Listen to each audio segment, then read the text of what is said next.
Hello दोस्तों, मेरा नाम है शहजाद और आपका अपने चैनल पे बहुत बहुत स्वागत है। आज हम एक ऐसे टॉपिक के ऊपर बात करना चाहेंगे जो कि नॉर्मली लोग हम फॉलो नहीं करते और ना तो कभी उसको उतना सीरियसली लेते हैं। लेकिन यकीन मानिए, जितना इम्पोर्टेंस आप लोग अपने ट्रेडिंग में या फिर अपने बिजनेस में और सारी चीज़ों को देते हैं, चलो हम ट्रेडिंग की बात करते हैं, जितना इम्पोर्टेंस आप अपने ट्रेडिंग में टेक्निकल एनालिसिस, फंडामेंटल एनालिसिस और बाकी सारे एनालिसिस को देते हैं, मेरा मानना ये है कि इन सब से ज़्यादा ज़रूरी ये है जिसकी हम आज बात करने वाले हैं, risk reward ratio. Risk management की हम आज बात करने वाले हैं, पोजीशन साइजिंग की बात करने वाले हैं। दरअसल ये पूरे मार्केट का, ये पूरे हमारे एनालिसिस का, ये हमारे पूरे बिजनेस माइंडसेट का कोर होता है। ठीक है, कि हम कितना लॉन्ग टर्म में सक्सेस हो पाएंगे, या फिर हमने मान लो कि आज 200 कमा लिया या फिर 2000 कमा लिया और फिर अगले ही दिन अगर हम उसको लूज कर देते हैं तो फिर उस कमाई का कोई मतलब नहीं होता है। तो इसलिए हमें ये जानना होगा कि हम कितना पैसा कमाते हैं और फिर उसका रिस्क रिवार्ड रेशियो क्या होता है। बिना इसको जाने शायद हम लॉन्ग टर्म में प्रॉफिट गेन ना कर पाएँ। ठीक है, तो आज हम उसी के बारे में आपसे बात करेंगे कि बेसिकली ये होता क्या है। तो चलिए हम शुरू करते हैं। रिस्क रिवार्ड रेशियो बेसिकली वो चीज़ होती है मेरे भाई कि जैसे मान लो एग्जांपल के तौर पे, अगर हमने किसी भी काम को करने के लिए, किसी भी काम को हमको करने के लिए अगर हमें 1000 रुपये की ज़रूरत है उस बिज़नेस में और उसमें 50% का रिस्क है, तो हमें ये तय करना होगा कि अगर हमें 50% का रिस्क है तो फिर हमारा रिवार्ड कितना होगा। यानी कि अगर हम 500 रुपये का रिस्क लेते हैं, अगर इस बिज़नेस में हमें 500 का नुकसान होने वाला है या फिर हो सकता है, तो हमें इसमें प्रॉफिट कितना हो सकता है, इसी को हम बोलते हैं रिस्क और रिवार्ड। चलिए ठीक है, इसको थोड़ा सा और हम डिटेल में समझने की कोशिश करते हैं कि रिस्क रिवार्ड रेशियो एक्चुअली में होता क्या है। ठीक है, मैं आपको एक एग्जांपल देता हूँ जिसको समझने के बाद में हो सकता है कि आपको और ज़्यादा क्लियरिटी आए। और अगर आप ट्रेडिंग लंबे टाइम से कर रहे हैं या फिर अगर आपने अभी शुरुआत किया हुआ है, आप अगर बिगनर हैं, तो कहीं ना कहीं आपको ये चीज़ें समझ में आ गई होंगी कि रिस्क रिवार्ड रेशियो क्या होता है। बेसिकली रिस्क रिवार्ड रेशियो का मतलब ये होता है कि आप अपने ट्रेड में कितना रिस्क लेते हैं और उसके बदले में कितना प्रॉफिट एक्सपेक्ट करते हैं। जैसे कि मान लो आपने एक ट्रेड लिया, ठीक है, और उस ट्रेड में आपका जो पूरा पूंजी लगा है वो है 4000 रुपये, और उस 4000 रुपये में आप ये सोचते हैं कि मेरा 10% का लॉस होगा। आपको ऐसा लगता है कि मेरा 10% का लॉस होगा, तो 4000 का 10% आपका 400 रुपये हो गया।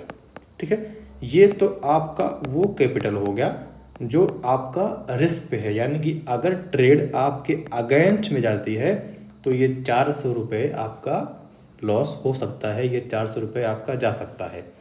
ठीक इसी तरह से ये आपका रिस्क हो गया। लेकिन उसी ट्रेड में अगर वो ट्रेड आपके फेवर में आती है, यानी कि जिस तरह से आपने एनालिसिस की हुई है, अगर वो ट्रेड आपके फेवर में आती है तो फिर आपको कितना प्रॉफिट होगा।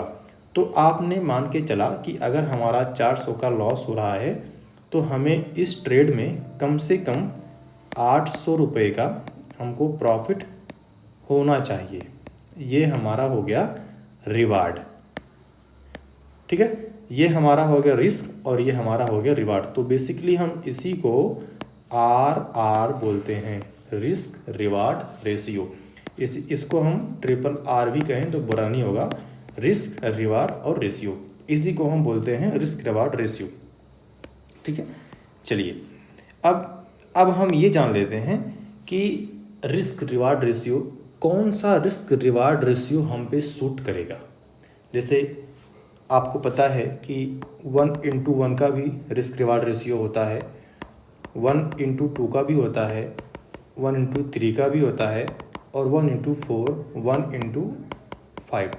जिस तरह से आप आगे करना चाहें आप कर सकते हैं, लेकिन जो काफ़ी लोग यूज करते हैं 1/2, 1/3, 4 और 5। 5 कभी नहीं यूज होता है, यहाँ 4 भी मैं कभी कभी रेयरली यूज होता है, नहीं तो 1 से लेकर के 3 तक का हम लोग रिस्क रिवार्ड रेशियो हमेशा यूज करते हैं और इसी पे हमारा काम होता है। तो हमें ये देखना है कि हमारी ट्रेडिंग स्टाइल को कौन सा रिस्क रिवार्ड रेशियो सूट करता है। क्या हमको 1/1 का सूट करता है, या फिर 2 का सूट करता है, या फिर 3 का सूट करता है।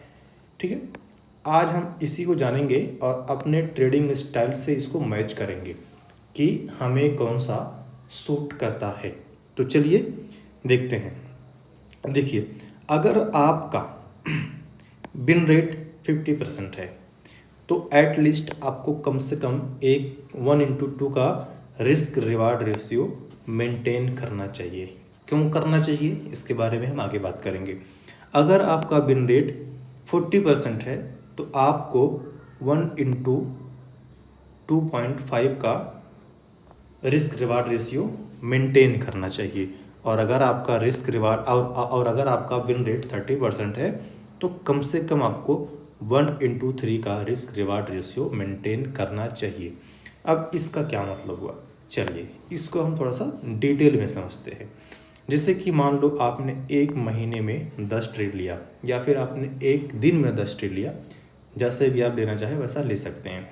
और इस 10 ट्रेड में से आपका 5 ट्रेड प्रॉफिट में गया और 5 ट्रेड लॉस में गया।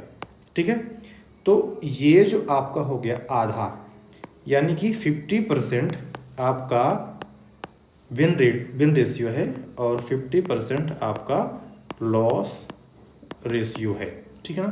तो अगर आपका ये रेशियो मैच करता है, अगर आपके ट्रेडिंग स्टाइल को, अपनी ट्रेडिंग एलिमेंट को आप चेक कीजिए, जिस भी तरह से, जिस भी स्ट्रेटजी से आप ट्रेड करते हैं, अगर आपको ट्रेड में, अगर आपके ट्रेड में ये मैच करता है तो कम से कम 1/2 का रिस्क रिवार्ड रेशियो आपको होना चाहिए। क्यों होना चाहिए, देखिए अगर मान लेते हैं कि एक ट्रेड में आपका 1000 का लॉस होता है तो आपका 5 ट्रेड में 5000 का लॉस हुआ और 5 ट्रेड में 2000 का प्रॉफिट हुआ, टोटल आपका 10,000 का प्रॉफिट हुआ। तो अगर हम इसको इसमें से माइनस करेंगे 10,000 में से 5,000 को, तो भी हम 5,000 end of the month profit में रहेंगे। ठीक है, ये तो हमारा हो गया 1/2 का रेशियो। लेकिन अगर आपको 40% का विन रेट है तो उसको हम कैसे मैनेज करेंगे।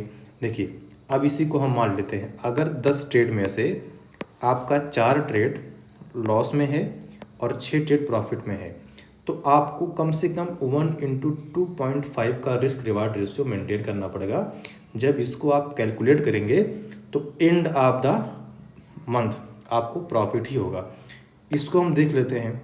अगर आपका 30% का रेशियो है तो चलिए 10 में से आपका 3 ट्रेड प्रॉफिट में जाता है और आपका 7 ट्रेड लॉस में जाता है। इसको हम चेक कर लेते हैं, 3 गुणे 1000। तो अगर आपका 3000 का लॉस हुआ और अगर नहीं, सॉरी, हाँ ठीक है, अगर आपका 7 ट्रेड लॉस में जाता है तो आपका 7 जो है 7000 आपका लॉस हुआ और 3 गुणे 3000, क्योंकि आप 3 रुपये कमा रहे हैं इस एक के जरिए से, तो आपका हो गया 9000। तो ये 7000 और 9000, तो अगर हम 9000 में से 7000 को माइनस करेंगे तब भी आपका 2000 प्रॉफिट होगा एंड ऑफ द मंथ। तो ये प्रॉफिट है, ये बेनिफिट है हमको रिस्क रिवार्ड रेशियो को मेंटेन करने का। अगर हम इस तरह से रिस्क रिवार्ड रेशियो को मेंटेन करते हैं तो हमारा अल्टीमेट जो हमारा प्रॉफिट होता है वो हमको प्रॉफिट में ही हमेशा हमारा क्लोज होगा। ठीक है, तो ये मैंने आपको बता दिया कि क्यों ज़रूरी है ये एग्ज़ाम्पल मैंने आपको दे दिया। 1:2 का क्या रेशियो है, ठीक है ना। नेट प्रॉफिट आपका क्या होगा, और हायर जो आपका आरआर रहता है वो 1:3 रहता है। अगर इसको आप करते हैं तो ये बहुत ही ज़्यादा आपको फ़ायदा करता है, ठीक है। अब प्रैक्टिकल जो यूज है हम इस पर थोड़ा सा बात करेंगे। Practical tips for using RRR, यानी कि रिस्क रिवार्ड रेशियो को हम कैसे प्रैक्टिकली यूज कर सकते हैं और इससे हम कैसे फ़ायदा उठा सकते हैं, थोड़ा सा इसके बारे में आज हम देख लेते हैं। Always pre define your stop loss in TP। Trade लेने से पहले आपका एक ट्रेडिंग प्लान होना चाहिए। इसके बारे में भी मैंने एक डिटेल में लेक्चर लिया हुआ है। उस ट्रेडिंग प्लान को आप प्रॉपरली फॉलो करें। आप गलती कहाँ कर रहे हैं, आपको ट्रेड कहाँ लेना है, आपको एंट्री कहाँ करनी है, आपको एग्ज़िट कहाँ करना है, ये प्रॉपर आपको मालूम होना चाहिए। जब तक आप इस पे काम नहीं करेंगे तब तक आप लॉन्ग टर्म में सक्सेस नहीं पा सकते इस बिज़नेस में। हर ट्रेड से पहले डिसाइड करें कि आप कितना रिस्क और कितना रिवार्ड लेना चाहते हैं।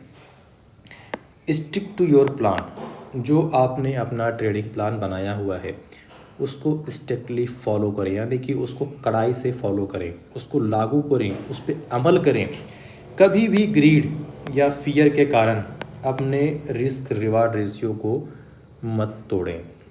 ये बहुत ही ज़्यादा ज़रूरी है। अगर आपको इस बिज़नेस में कामयाब होना है तो इसको पालन करना बहुत ज़रूरी है। यूज़ अ ट्रेडिंग जर्नल। आपको एक ट्रेडिंग जर्नल मेंटेन करना पड़ेगा कि आपने अपना ट्रेड क्यों लिया, आपको अगर उसमें लॉस हुआ तो क्यों लॉस हुआ, अगर उसमें आपको प्रॉफिट हुआ तो क्यों प्रॉफिट हुआ, आपने कौन से ट्रेडिंग स्ट्रेटजी को उसमें फॉलो किया, आपकी कौन सी ट्रेडिंग स्ट्रेटजी उसमें काम में आई। बैक टेस्ट कीजिए अपने स्ट्रेटजी को। अगर आप इंडिकेटर पे काम करते हैं, अगर आप प्राइस एक्शन पे काम करते हैं, जिस पे भी आप काम करते हैं उसको आप बैक टेस्ट करें। बिना बैक टेस्ट किए, बिना अपने स्ट्रेटजी को रिफाइन किए बहुत मुश्किल होता है इस बिज़नेस में टिक पाना। और जैसा कि बहुत सारे बिज़नेस हैं, ये भी एक बिज़नेस है। गोल्डन रूल मैं आपको बताता हूँ दोस्त कि किसी भी बिज़नेस में टिकने के लिए आपके पास में क्या क्या होना चाहिए। Patience and discipline. अगर ये दो चीज़ें आपके अंदर हैं, अगर ये दो क्वालिटी आपके अंदर है, अगर ये दो गुण आपके अंदर हैं तो आप किसी भी बिज़नेस में टिक सकते हैं और उससे अपनी रोजी रोटी कमा सकते हैं। ज़्यादा ज़रूरी मेरे भाई यही है, ज़्यादा ज़रूरी यही है, बहुत ज़्यादा ज़रूरी। मैं फिर आपसे बोल रहा हूँ, बहुत ज़्यादा ज़रूरी है आपके अंदर पेशेंस और डिसिप्लिन होना और फिर उसको फॉलो करना। ट्रेडिंग में सक्सेस का सबसे बड़ा सीक्रेट है पेशेंस और डिसिप्लिन। अगर आपने इसको फॉलो नहीं किया तो मैं गारंटी दे के लिख सकता हूँ, आपको बता सकता हूँ, आप 10 साल इस बिज़नेस में रहेंगे ना दोस्त, फिर भी आपको इसमें कामयाबी नहीं मिलेगी। क्योंकि मैं खुद इस बीमारी से जूझ रहा हूँ। मैंने बहुत कड़ाई से इस चीज़ को पालन करना शुरू किया है, इस पे अमल करना मैंने शुरू किया है। नहीं तो मेरे को भी इसमें 2 से 3 साल होने 1.5 साल से ऊपर जा रहा है मेरा। और अभी तक इस 1.5 साल के टेन्योर में मुझे ये सीखने को मिला है कि रिस्क रिवार्ड यानी कि RRR ये और पोजीशन साइजिंग और ट्रेडिंग साइकोलॉजी, इन तीनों को अगर हम मिला लें तो ये अपना हो गया ट्रेडिंग का 70% और टेक्निकल एनालिसिस और फंडामेंटल एनालिसिस ये पूरे ट्रेडिंग का सिर्फ 30% है। अगर आपको इसमें महारत हासिल है और अगर आप इसको इग्नोर कर रहे हैं, मैं लिख के देता हूँ, आप कभी भी ट्रेडिंग में सक्सेस नहीं पा सकते। यकीन ना हो तो आप इतने दिन से ट्रेड कर रहे हैं, आजमा के देख लेना खुद को और अपने ट्रेडिंग स्ट्रेटजी को। इस पे ज़्यादा फोकस करो, इस पे करो तो करो, क्योंकि ये सब लोग देखते हैं, छोटे से लेकर के बड़े से लेकर के इंस्टीट्यूशनल जो बड़े फाइनेंशियल इंस्टीट्यूशन है वो सब के सब इसको देखते हैं, इसको इग्नोर करते हैं जो रिटेल ट्रेडर होते हैं, आप और हम जैसे। तो जब तक हम इसको कड़ाई से पालन नहीं करेंगे, इस पे जब तक हम अमल नहीं करेंगे मेरे भाई, ट्रेडिंग में सक्सेस आप भूल जाइए। जितना इम्पोर्टेंट टूल ये है उससे कहीं ज़्यादा इम्पोर्टेंस इसका है, इसका 2 गुना इम्पोर्टेंस है। अगर मैं बात करूं तो 1:2 है। 2 को हम मानेंगे RRR trading psychology, position sizing, और हम 1 को मानेंगे टेक्निकल एनालिसिस और फंडामेंटल एनालिसिस। ठीक है ना। अगर आपको लॉन्ग टर्म में प्रॉफिटेबल होना है तो आपको इसको पालन करना ही पड़ेगा। लास्ट में एक कंक्लूज़न है मेरे दोस्त, रिस्क रिवार्ड रेशियो सिर्फ एक नंबर नहीं है बल्कि एक पूरी की पूरी स्ट्रेटजी है जो कि आपको ट्रेडिंग में लॉन्ग टर्म में प्रॉफिटेबल बनाती है। अगर आपका विन रेट 50% है तो 1:2 का RR आपके लिए बेस्ट होगा। ट्रेडिंग एक मैराथन है, स्प्रिंट नहीं। कमेंट करके बताइए कि आपके ट्रेडिंग स्टाइल पे कौन सा रिस्क रिवार्ड रेशियो फिट बैठता है और क्या आप इसको 60% to 30% को मान के चलते हैं। क्या आप RRR को, पोजीशन साइजिंग को और ट्रेडिंग साइकोलॉजी को टेक्निकल और फंडामेंटल एनालिसिस से ऊपर मानते हैं। क्या इसको आप उतना ही इम्पोर्टेंस देते हैं जितना आप टेक्निकल और फंडामेंटल को देते हैं। कमेंट करके ज़रूर बताइए। और अगर आपको आपकी ट्रेडिंग जर्नी में ये जानकारी कुछ वैल्यू को ऐड करे तो चैनल को लाइक, सब्सक्राइब और शेयर ज़रूर कीजिए। और अगर आपके मन में कोई क्वेश्चंस हो तो उसको कमेंट बॉक्स में पूछिए। पढ़ते रहिए, सीखते रहिए। बहुत बहुत शुक्रिया। मिलते हैं अगले लेक्चर में, बने रहिए। Thank you.